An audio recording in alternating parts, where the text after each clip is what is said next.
Si, você sabe qual é o conjunto de habilidades que mais vai promover mudança nos processos psicológicos dos seus pacientes?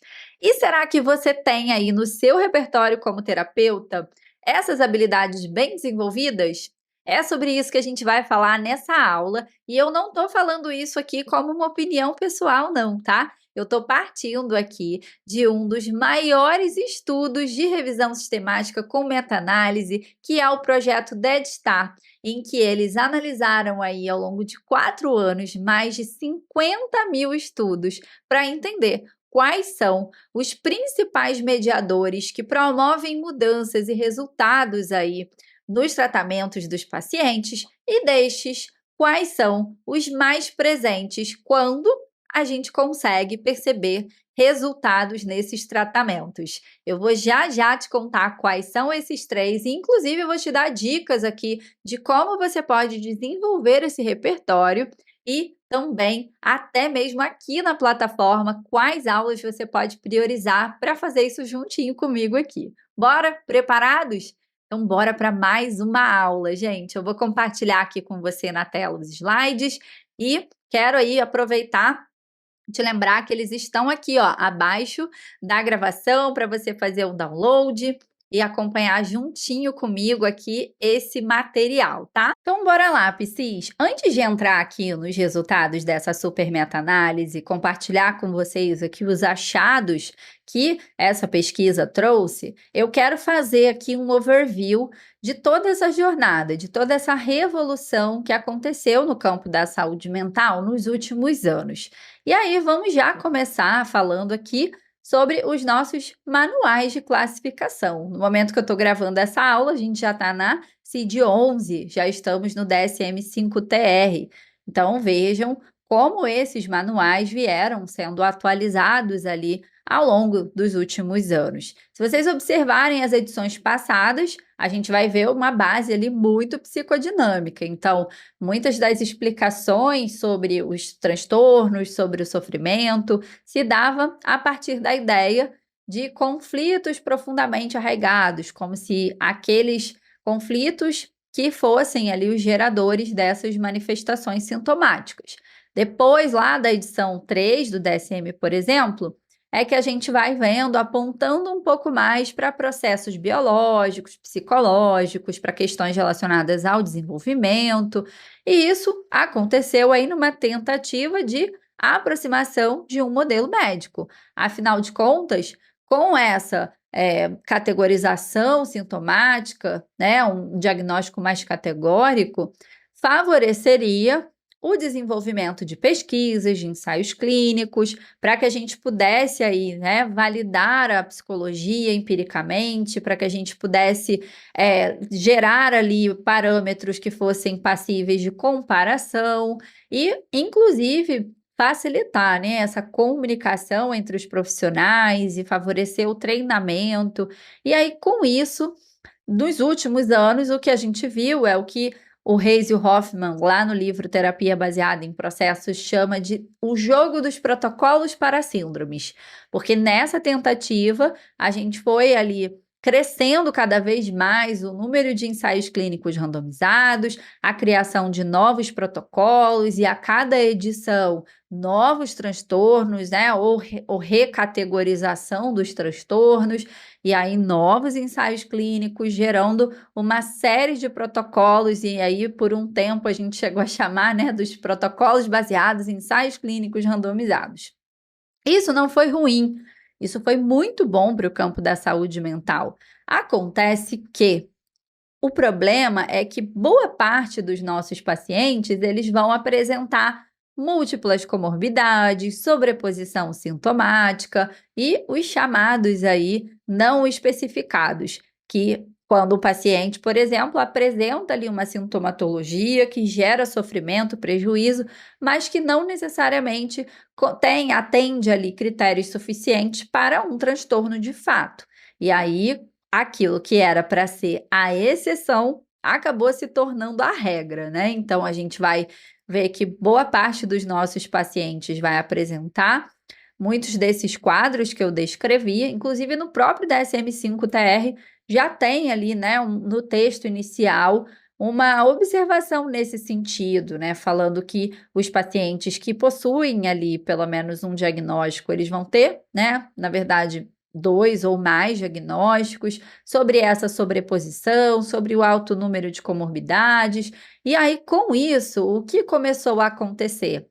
Uma necessidade de protocolos cada vez mais específicos, as categorias cada vez, né, sendo ampliadas, então o número de diagnósticos ficando cada vez maior, com mais protocolos para a gente aprender e aplicar. E, na verdade, os pacientes vão aparecer na nossa prática clínica muitas vezes com várias comorbidades e uma série de questões também contextuais, situacionais, que vão levar ali uma necessidade de uma individualização.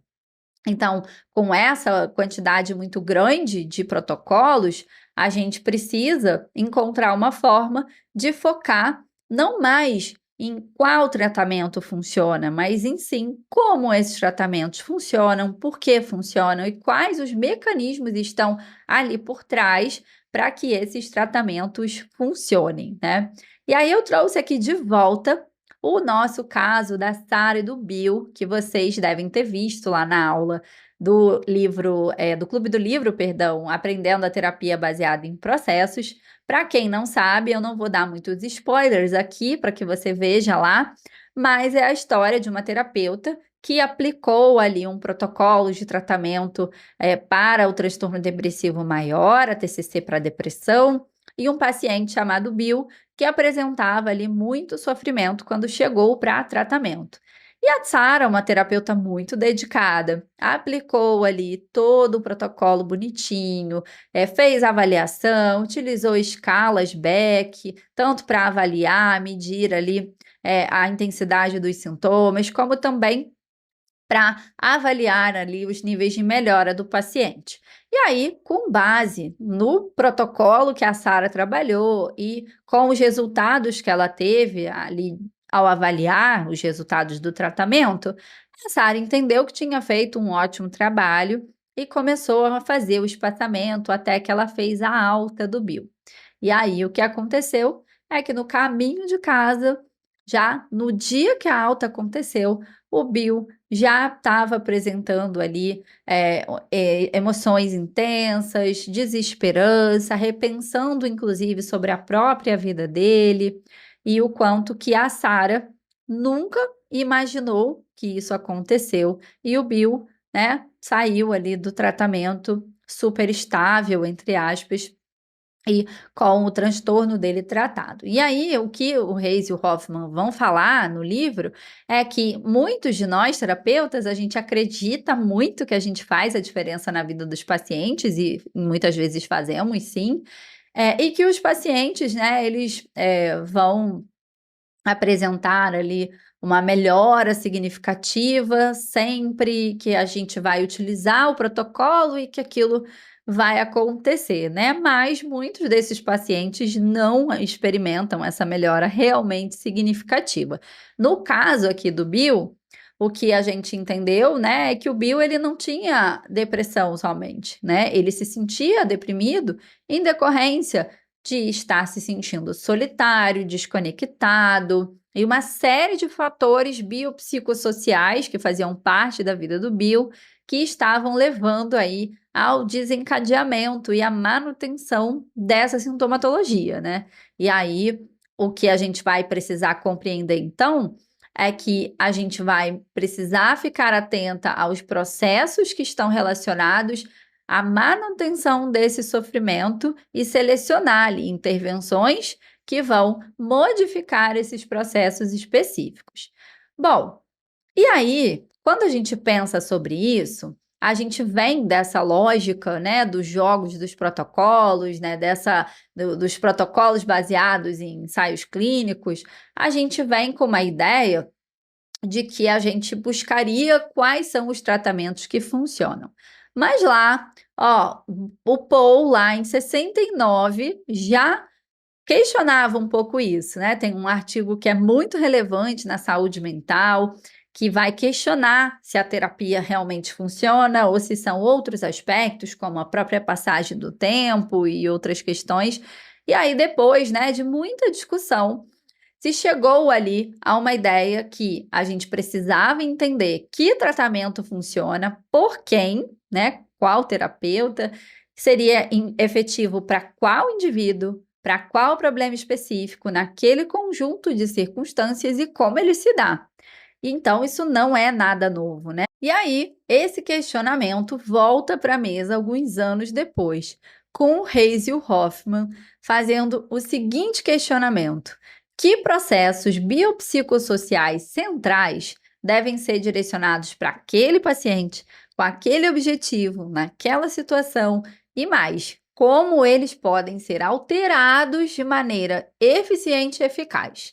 E aí, na busca por essa resposta, ficou aqui um questionamento mais central nesse sentido, que era o objetivo de entender o porquê a terapia funciona. Não mais qual tratamento que funciona, mas entendendo de que maneira que essa mudança dos processos acontecem. Quais são esses processos centrais? Então, tentar entender de que maneira que a psicoterapia funciona para conseguir, a partir daí, chegar nesse ponto que a gente vai falar nessa aula de hoje, que é sobre quais são essas habilidades centrais ali no processo de mudança. E aí, para responder essa pergunta, o Reis, o Hoffman, Chiarotti e companhia decidiram se juntar com mais 50 pessoas, na verdade, para fazer o que eles chamaram de uma super meta-análise. Foram mais de 4 anos de trabalho, o resultado desse estudo saiu no ano passado e esse resultado que eu quero compartilhar aqui com vocês daqui a pouquinho. E o objetivo era identificar quais eram os mediadores ali mais bem-sucedidos no que diz respeito aos tratamentos que envolviam ali intervenções, né, de psicoterapia.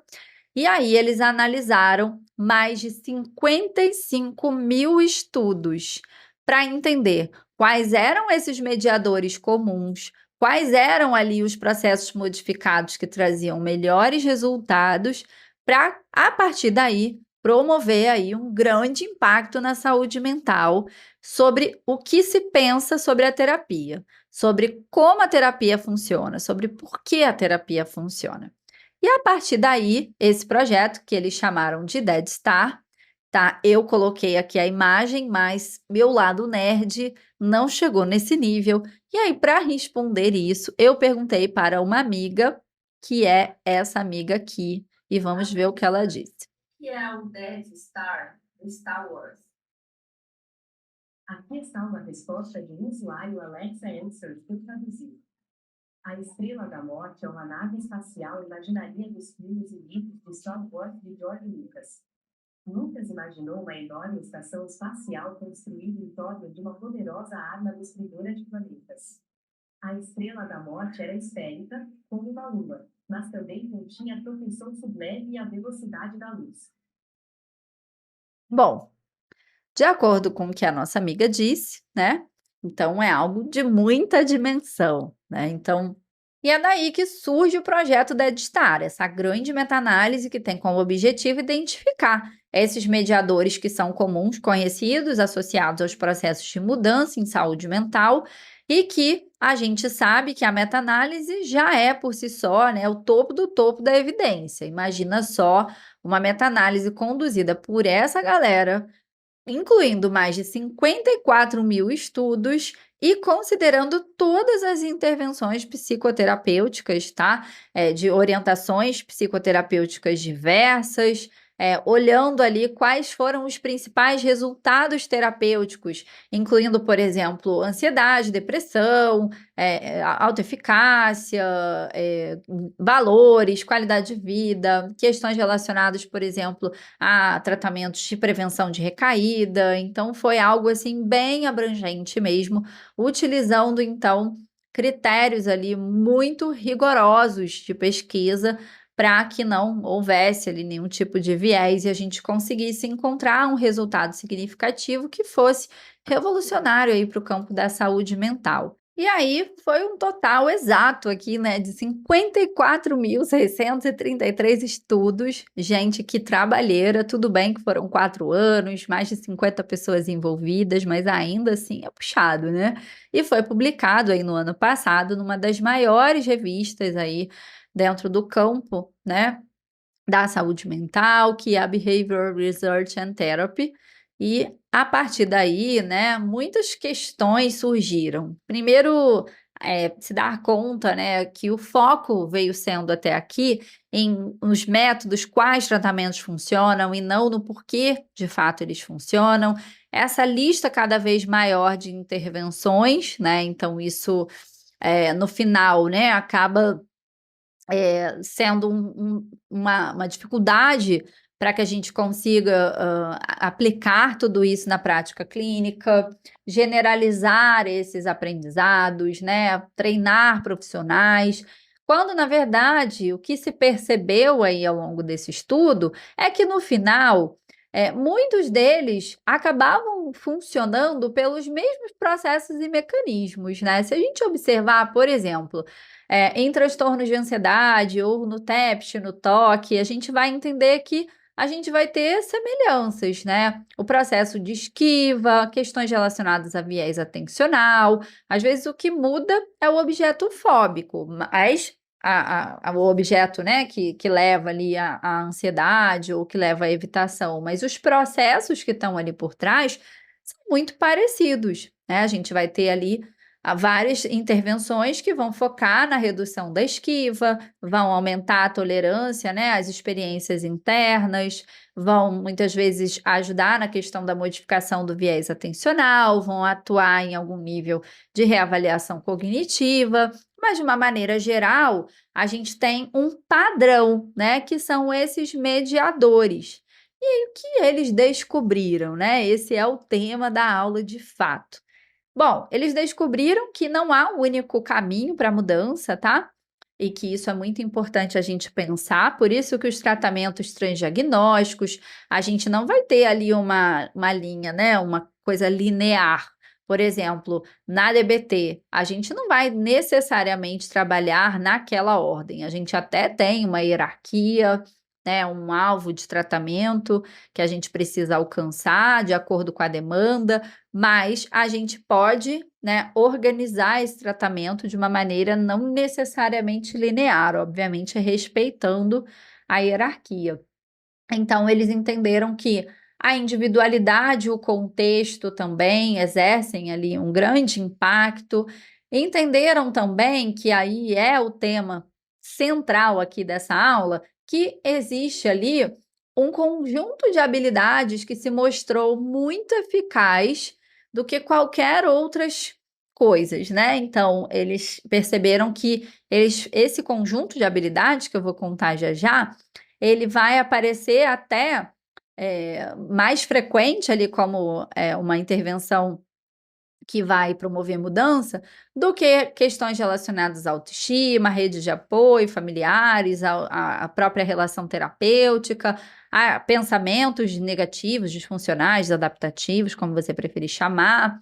Então, eles perceberam que tinham 3, né, habilidades ali que elas estavam mais presentes e que eram mais comuns aos tratamentos que ofereceram resultados, mais até do que as intervenções ou as questões que estavam relacionadas a esses itens aqui. E aí, você tem uma ideia de quais são essas 3 habilidades? Vamos fazer um exercício antes de eu avançar? Pausa aqui a aula, pega um papel e anota assim, o que você acha, quais são essas 3 habilidades, para depois ver se você acertou, hein? Bom, eu vou avançar aqui. Então, a gente vai entender que aqui eu coloquei 2, porque depois a gente vai juntar isso aqui em 3 coisas, tá? Mas qual foi o resultado mais significativo? Que a flexibilidade psicológica e as habilidades de atenção plena. Já entendeu aí que você precisa estudar ACT, habilidades de mindfulness, né? Tá tranquilo. E aí eles entenderam que flexibilidade psicológica e habilidade de atenção plena juntos, eles vão representar 45% de tudo o que se sabe sobre a terapia funcionar. Tem mais, incluindo aqui elementos que são semelhantes a esses conceitos de flexibilidade, atenção plena, como, por exemplo, autocompaixão, ativação comportamental, né, exposição ali à ansiedade, né, exposição interoceptiva e tudo mais. Esse número vai subir para 55% de todas as mediações bem-sucedidas. Então, gente, eles decidiram organizar isso aqui em 3 pilares de flexibilidade psicológica, que junta as habilidades de mindfulness e as habilidades de aceitação.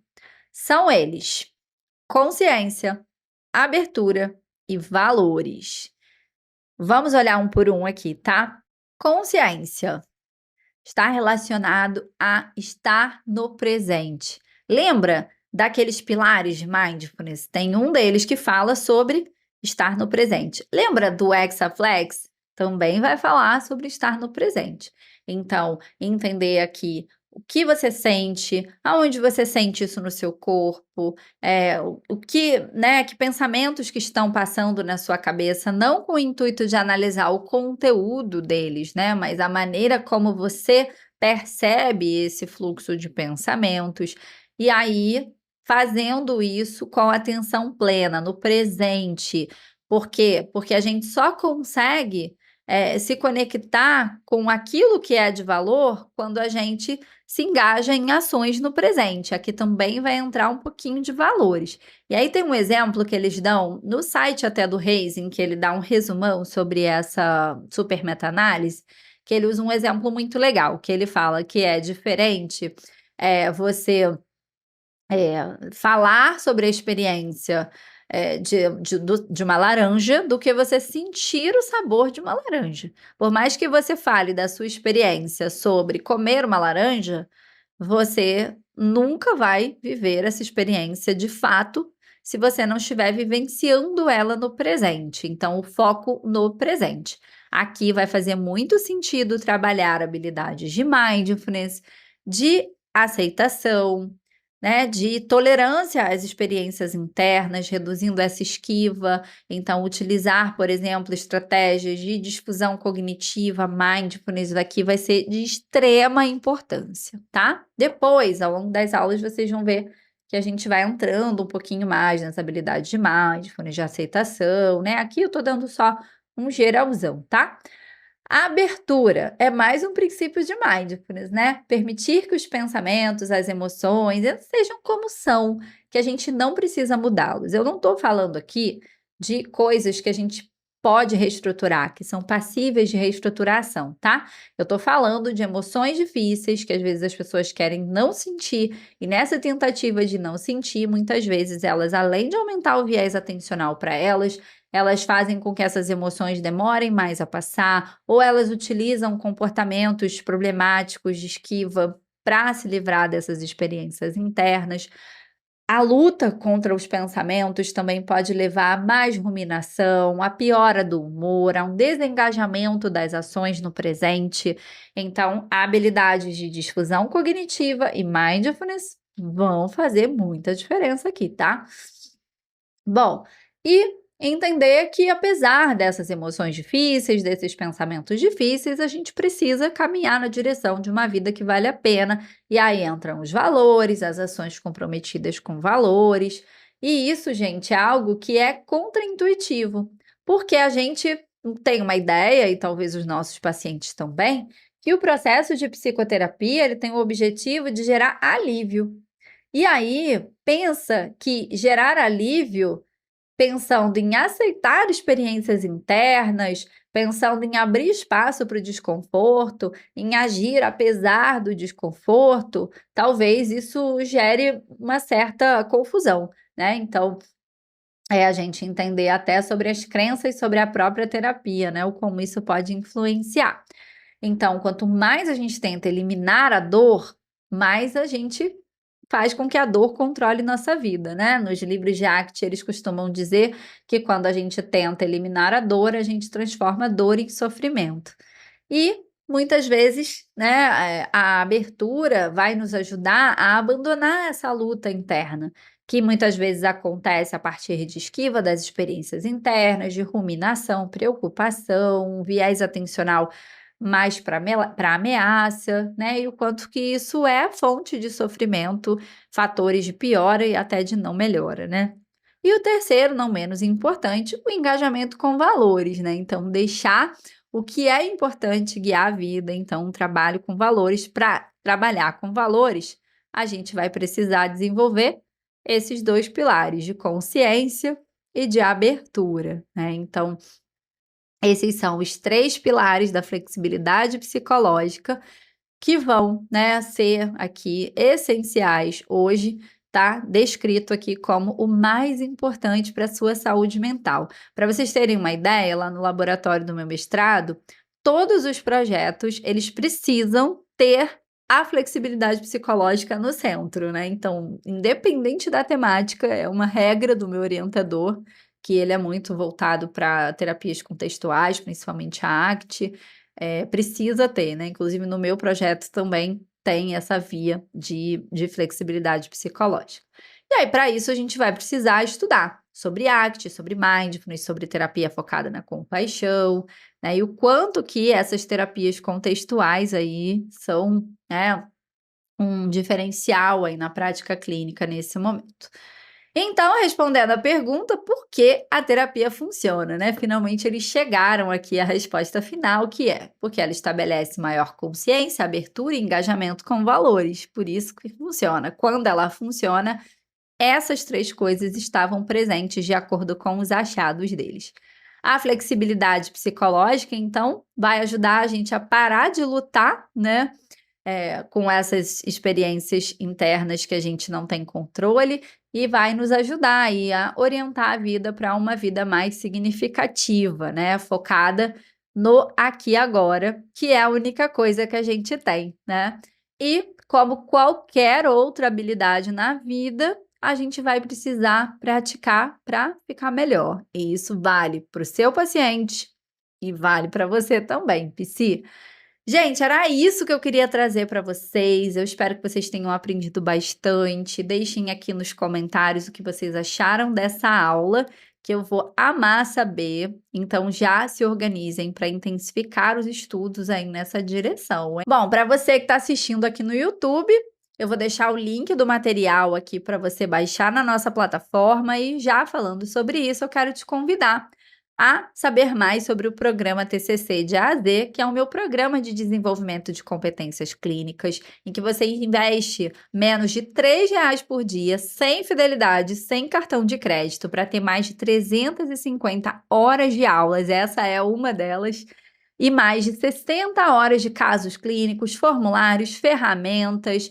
Ele não é um curso, ele é um programa de desenvolvimento de competências em que você vai do ABC da TCC até conteúdos mais avançados, como tratamentos transdiagnósticos, terapias contextuais, terapias baseadas em processos, terapia baseada em processos, tudo que você precisa para desenvolver as competências essenciais para ter resultados aí na sua prática clínica. É a oportunidade de você desenvolver uma rotina de estudo diária de uma aula por dia, fazendo a busca ali pelos temas que você mais precisa desenvolver ou seguindo a trilha que está proposta lá na plataforma para você ir desenvolvendo essas competências clínicas na prática e sem enrolação, que é o nosso jeitão de ser aqui do ABC da TCC.